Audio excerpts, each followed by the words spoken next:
back to Fan Corner, your favorite nerdy, unhinged YouTube channel. I decided not to make this a full-length, podcast episode because while the New York Times Taylor Swift interview was amazing, it is relatively short, so it's not worth making a full podcast episode for. First things first, if you haven't watched it, go watch it because it's so good, and it's only 11 minutes, so go put it on.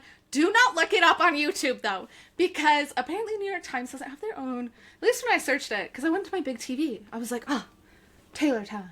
I was so excited about it. But it wasn't, I don't think New York Times have their own, YouTube channel. And so it was, grainy uploads people have taken of, individual clips. That's not the vibe. Go to actualnewyorktimes.com. I'll link it down below directly to the interview. It's really good quality. There wasn't annoying ads or anything. Solid New York Times. You really did it solid. I would not have been surprised if that had been paywalled. Thank goodness it was not. All right, now that we got that out of the way, I'm Rachel. If you don't know me, I know a lot of you are relatively new from my Taylor Swift Eras Tour docuseries reaction videos. So thank you so much for coming. And for subscribing. It was a little bit of a wild time. I love getting to talk to all of you. I'm a Swiftie, a bookish nerd, as you can see behind me, and all sorts of things. But today, we're just talking about that one interview, so let's get into it. For those of you that do know me, you won't be surprised. I am not a chronological hoe. We're just gonna stream of consciousness. Words. First things first, I want to talk about how she said her and Jack Antonoff consider her bridges rant bridges because I'm obsessed. As you probably know, in music there's a bunch of different terms for different parts of a song. The chorus usually repeats. It's usually a certain whatever. It has melody in it. I don't know the actual definitions. I'm not a songwriter. But one of the things is called a bridge. The bridge tends to be the part of the song in Taylor Swift's music that we all scream at the Eras Tour. All of us are really into it. And, you think of Cruel Summer Bridge, people are adding their own things to it. They're really fun. And Taylor spoke about how for her bridges, she specifically likes it to be sort of this stream of conscious, everything emotional that you're supposed to feel in the whole length of the song just really pumps up in the bridge. And I think that's why we're so obsessed with them in her music. Because it's so rare, I think, in society that women take up that much space emotionally. And that's something that Taylor Swift does so well, and it allows us then to do it through her music. And so I love this. Rant bridges. Bring them on! More rant bridges. Everyone should be doing them, honestly. Speaking of her rant bridges, she spoke about with All Too Well 10-minute version, which I know she's spoken about it before, how, she was on a soundstage and just sort of stream of consciousness, was working through her own stuff. And her mom went up to the sound person and was like, please tell me you recorded that. And they had, and then it became All Too Well. But the fans at some point heard about this 10-minute version and were clamoring for it. That's the part of the story I'd heard before. That wasn't new to me. But what was new to me is because we knew Mama Swift had gone and got that recording, I was kind of surprised to learn, Taylor said that when she was recreating the 10-minute version, she didn't still have that recording. And so it was really she was looking for it everywhere, going through saves, going through whatever. And then she talked about going back through her old journal entries and finding just sort of these snippets of the lyrics and what she was going through at the time that would have been coming out stream of consciousness on that stage as well. So she could kind of recreate that time of her life and what that might have sounded like. And probably make it better. I mean, we'll never know that for sure, right? But I would imagine. And I am sort of obsessed with this image of Taylor. Going back through her things just because her fans really wanted something. And the fact that it was something, it's stuff that is so raw, it's in her journals.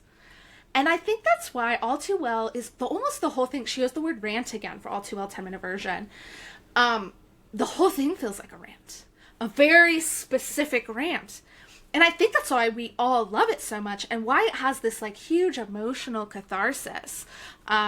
Like the whole stadium in Eras Tour screams singing it. In the Eras Tour docuseries, I know she mentions how she was like, "Do y'all need to go to the hospital?" about that song. And I don't know, something about it coming from her journals really hit me, because I think that's why her music is so vulnerable. I have a CD. I know it doesn't look like a CD. Of Lover. The CD is in the back. I've started collecting the CDs because my turntable thingy broke horrifically. I had a Victoria. You all know what I'm talking about. They were like the players you could buy at Target. I got it years ago. It broke horrifically, and everyone said they were terrible and not to get them, and I did it anyway because it was a lot more affordable. But yeah, I can't afford a real good one now because apparently they're really expensive. So now I'm collecting CDs. But the front of this, the reason it looks like a book, is Taylor Swift's journal entries from the time she was writing Lover, and you can literally go through it, and you can see these snippets that end up in songs. And I think that's so interesting, that it's not technically part of her songwriting process. And yet, because her work is so emotional, I think she is sort of working on it all the time. Her processing, wherever and however she's processing her emotions, including journaling, ends up making it. I think it helps distill it into what we love in her music. I am a writer as well. I have a nobody, an indie. I don't want you to think it's too cool, because it's not. But I have one book out. I have another coming out later this year. And the one that's coming out later this year, it's a poetry book. And I didn't think of myself as a poet, so I was more shocked than everyone else. But it actually came because there were these snippets of a verse in my journals as I was processing what it has felt like to be chronically ill, and to go through the diagnostic process and like have doctors struggling to figure it out. I was sort of rage journaling all the time, and it apparently was coming out in kind of sick beats, honestly. But the idea that like Taylor Swift's emotional processes, and therefore her writing process, can be so similar to you or me is weirdly inspiring. Because I wouldn't have written a poetry book without that. I was like, oh, if I put these together, like that's good. Like, let's refine this. And so it's really a similar process for her, and I'm obsessed with that. So it just even like, she talks about how songwriting for her isn't, like, she doesn't want it to be more important of a hobby than her baking or her painting or sewing and those things. And I think that that's so key, because obviously not all those hobbies make her the mega superstar that she is, right? Not technically. Technically, it's not, even though we've all heard of her Pop-Tarts. But I mean, we're not buying works of her paintings, right? It's just a hobby that she has. Though her sourdough bread does look pretty fire. But I can't get over this idea of like how she said that it's not more important. The songwriting isn't more important in her life than those other hobbies. And I think that that's something we can all kind of learn from Taylor, is because I think all of those things end up feeding her songwriting. And we kind of know that because she talks about how Elizabeth Taylor came from like just sort of like ranting, like we're using that word again, to Travis about how much she loves Elizabeth Taylor and facts about her life and like how cool she was and all these things. And then after she like goes through this emotional catharsis of like explaining passionately how cool Elizabeth Taylor is to Travis, she's like, oh wait, here's the beat of a song, like this idea. So she didn't set out to write a song about Elizabeth Taylor. It came to her because of these other lived experiences she was having, and because she stays curious and keeps experiencing other parts of life. And I think that's something we can all learn from Taylor Swift, is that balance is so important, because she couldn't write as well as she does and be the superstar she was if she wasn't interested in random people. Not that Elizabeth Taylor's random, but you know what I'm saying. Like, she clearly has researched Elizabeth Taylor. Like, she doesn't just happen to know all these things. She's clearly learned so much about her, and that fed into the song that now so many people love. Or even the fact that, you know, you think of Fate of Ophelia, right? The fact that she was like, oh, let's go hard for Hamlet, you know? And she mentions in this interview how she like took, and she does this a lot in her music, like she references old historical things or pieces of art or otherwise, and I think it helps us as Swifties even stay curious and learn things with Taylor. But in The Fate of Ophelia, she repurposes a Hamlet lyric. And it's one of my favorite lyrics in the entire Fate of Ophelia song. She says, girl, I don't remember. The pressure of being in front of a camera, forgot my own favorite song of the last year. Bird! Okay! 'Tis locked inside my memory and only you possess the key. That goes so hard! The idea that you're just like stuck in your own head, but it's like this one person has the key to help save you, right? Or help you. It goes so hard because Shakespeare goes so hard. Speaking of, Hamlet really is a really good piece of work. Like, if you haven't read it, guys, but go read it for Ophelia's perspective, because she's my homie. I'm obsessed with her. Sidebar. I had like a whole rant about it on TikTok before Fate of Ophelia came out. It's fine. It's fine. We'll move on. I should do a deep dive of that. That would be so fun. All the little... See, this is what Taylor's talking about as part of the songwriting process. As you're doing the thing, more things come up. You don't even have to sit. I know she does sometimes sit with her collaborators and like they sit in the songwriting rooms together, but she said most of her music actually just comes from like random, and then she's making those voice notes, right? I will say, Taylor has brought up the voice notes before, but today was a good reminder even to me, because sometimes, and I know writers in general, but anything you're doing in your life that's creative, and we all have to be creative, even to just figure out how to like survive, you know what I mean, financially, or what have you, to take notes, right? Pull that phone out. Like, if we're gonna have the phones with us all the time, that's what they could be useful for, because I know how many of us have just like lost it, you know, and the idea of Taylor just like writing things down from like 4 or 5 years ago, and then just like scrolling through this long list of like cool phrases that she likes to figure out, and she's like, oh, we have a spot in the song, and like what could go here. I'm obsessed with that, and we all should be learning from that. Like, work smarter, not harder, right? Like, of course, she can't remember everything perfectly in the moment. Like, that's a really solid trick. And I know she's not the only one to have it, but it was a good reminder, because I've thought to myself, oh, that's a good idea, and then proceeded to not do it. For a while, I did a social media note, which I should do again. She has better work ethic than me, though, and that's why she's Taylor Swift and I'm nobody.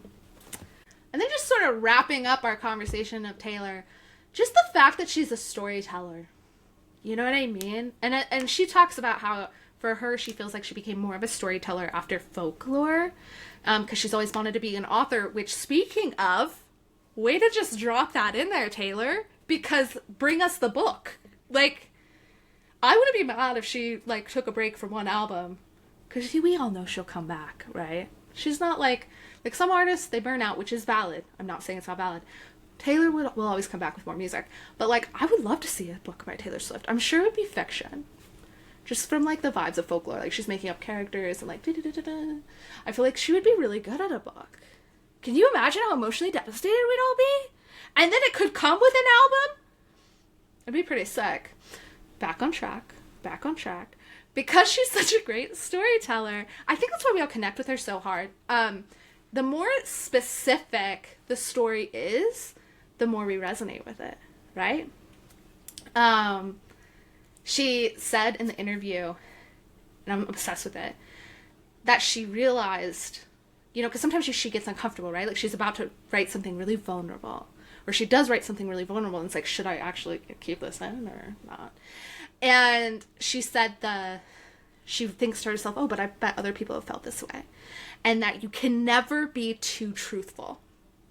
Being too truthful doesn't exist. And I was like, no, really, though. Because the best literature, sorry, I was bringing back around to books. I love music, too. But, like, the best, any kind of art, right, is stuff that is truthful. It comes from this raw, vulnerable place. And that's why AI can't take over what humans are doing. Because without that, it's just like, oh man, it's fine. Yeah, it's fine. Whatever.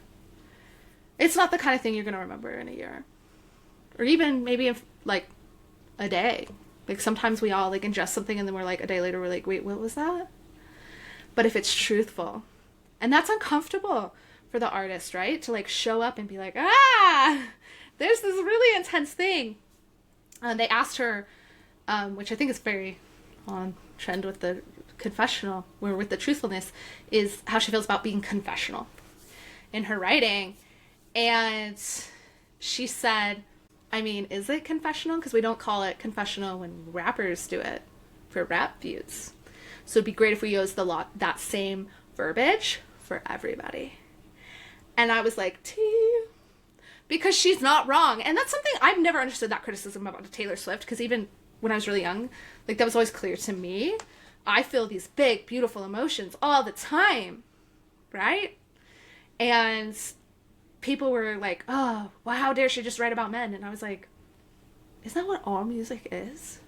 Writing about something? It's always about something. There's always a subject. All the male artists say, hey there, Delilah? That's about a very specific woman. Like, all musicians do that. And so, but when it's a woman, we judge her. And Taylor says that. She says, like, we don't use the same verbiage when it's not a woman. But she said she loves seeing how some male artists now are getting even more emo. And, like, specifically emo. She mentioned somber specifically. But it reminded me of Noah Kahan, too. I know he just had an album that came out, so I think that's why he's top of mind for me. But his music is also very emotional and very, like, storytelling. And I think that's why, like, that is why people connect on such an intense level. And he talks about that. He's like, for me, I saw an interview with him recently, too, where he was like, it was a TikTok. I have no idea where it came from. But he said, like, for him, sad music isn't about being sad. It's about connecting. That's when he feels connected to people. And I think there's something so beautiful about that. And I think the reason we use different verbiage, which, yes, preach, men, come out, say more too. But Taylor's absolutely right. But I think, like, it is that emotion that makes us love her so much. And so, and I think that's honestly what we can all learn from Taylor, is that she doesn't suppress her emotions. And it makes her better at her job. I think there's this idea, because of the patriarchy, that if we are highly emotional, so if we're women, but it affects men too negatively, that if we bring large emotions to anything, that it will, you know, we're less of a leader, we're less of a this, we're less of a that, whatever. But really, by being that highly emotional, I think it makes us better connectors. And that's true even in corporate America. You're probably selling something, right? Or at least your company is. So, like, knowing how to emotionally connect to people is part of that. And I think, like, so Taylor talks about how, in this interview, and I'm obsessed with it, how she talks about how, like, when people are really young, 17 to 22, they feel everything so intensely. They notice everything about every moment, and it's all so heightened. And they're just, like, so in it that they notice, like, the cuff and, like, what does that mean? And, like, blah, blah, blah. And she tries to bring that level of emotional intensity, without being crazy, to the rest of her life. Like, still, to this day. And I think that's something we could all learn, because more or less, I think, is, first of all, it's helping her career. But I think, like, when we're younger, we just haven't been beaten down yet into obscuring our emotions. Like, a lot of adults, I think we kind of learn, for very valid reasons, the world sucks, that that we're too loud, we're too much, we're too this, we're too that. Like, if we're just, like, very unemotional, like, things will be better. But I actually think it harms us more than it helps us all the time. And then we lose track of how to even feel our emotions. And puts us in potentially dangerous situations, but also makes us less good at our jobs, at our creativity, at all these things. And I think that's what we all can learn from Taylor, is just unapologetically feeling our emotions. And how you can unapologetically be sobbing and still do amazing work. Because you think about it, like when she was doing the Eras tour, because you're like, whoa, well, she's an artist, it's different. But when she's doing Eras tour, she'd gone through a really big breakup. And and that's why we have so many great songs, like I Could Do It With a Broken Heart, that have come from that. But she's like heartbroken and like crying and like can't stop and like whatever. But then she has to sing all these really happy songs on stage. And she has to lead all these people and learn all this choreography and do all this stuff. And I think like, so yes, it helped fueled her sad songs, absolutely. But even that level of emotion, I mean, it didn't take away from the rest of the Eras tour either, right? Like she still did this amazing thing. And I think that's something we all have to learn, is like to not be afraid to feel the full range of emotions. I think that's why she can now be in a healthier place with Mr. Travis. If I'm being honest with you, is because she felt those really dark emotions instead of pushing them down and then them like sneaking back out to haunt her later. Like, you just have to embrace the haunting as it happens, honestly. Anyway, thanks all for joining me. I know a lot of you are new. Taylor will be on the podcast. We'll have a full podcast episode next week. Taylor from Cow Cat Clean, not Taylor Swift. Obviously. But you might remember her from last year, 2 years ago, is coming on the podcast for another guest appearance. We're going to be talking about nifflers, because we both love those sneaky little hoes, just stealing all the jewels. We're going to do a deep dive on them as magical creatures, and it should be a good time. But until then, I hope you enjoyed. If you're new, I hope I didn't like ruin myself for you. But if I did, that's okay. No harm, no foul. Just unsubscribe. It's not that serious. But until next time, have a very magical day.